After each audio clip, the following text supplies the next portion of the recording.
Бұл видео әр адамның ерекше тұлға екенін еске салу.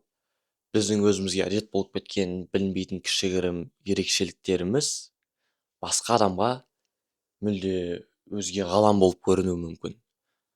Қазір мен өзімнің сондай ерекшеліктерім туралы айтамын. Маған кітап оқыған ұнайды.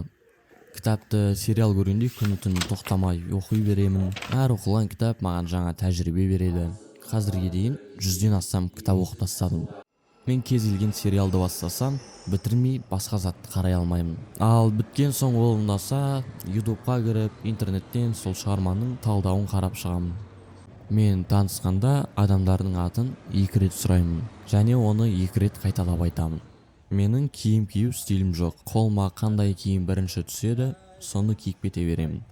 Қазір енді жақсырақ киінуге тырысамын. Мен TikTok, Instagram көрмеймін. Себебі бір көрсем, бар уақытым соған кетіп қалады. Сондықтан TikTok пен Instagram'ды өшіріп тастағанмын. Менің телефоным, компьютерім қазақ тілінде. Кейде басқалар баптау немесе жедел нүкте дегенді көргенде түсінбей қалады.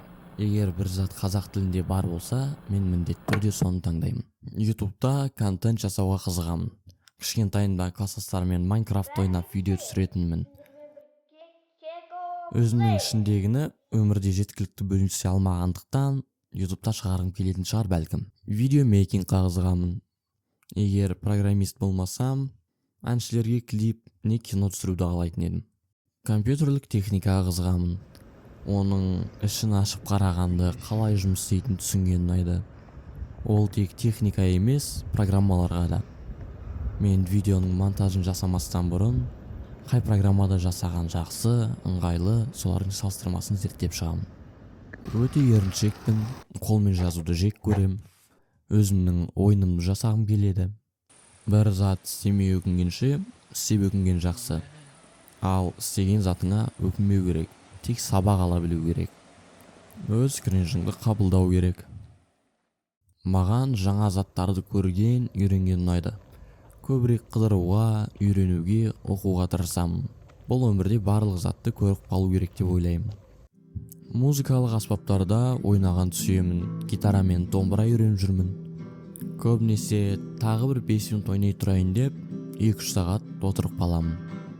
Музыка тыңдағанын ұнатам, меломанмын. Сол өлеңдерді айтқан да ұнайды, бірақ айта алмаймын. Бимен де тура сондай. Доппен ойнайтын спортқа қызықпаймын. Мейлі ол футбол, волейбол, баскетбол. Бірақ спортпен шұғылданғанды ұнатамын. Егер жаттығу жасамасам, өзімді нашар сезініп қаламын. Мен өзімнің самооценкамды ішімдегі жетістіктер арқылы көтеремін. Танымайтын адаммен сөйлестің ба? Молодец. Қант жемедің ба? 2 есе молодец. Тура солай.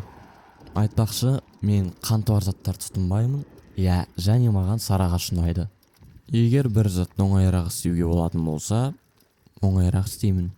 Маған өзіме мақсат қойып, соған қарай жүрген оңайырақ. Солай өзімнің прогрессімді бақылап отырамын. Ал мақсатсыз адасып кетем. Және мен дисциплина ұстана алмаймын. Тек өзіме ұнайтын заттарды ғана істеймін.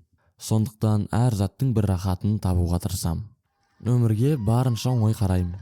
Себебі бұл өмірде сен басқара алатын жалғыз зат, ол сенің көзқарасың екеніне сенемін. Бұлар менің күнделікті кіші ерекшеліктерім мен ұстанымдарым. Сенің де есіңде жоқ өз ерекшеліктерің есіңе түссе, бөлісіп кет осы жерге.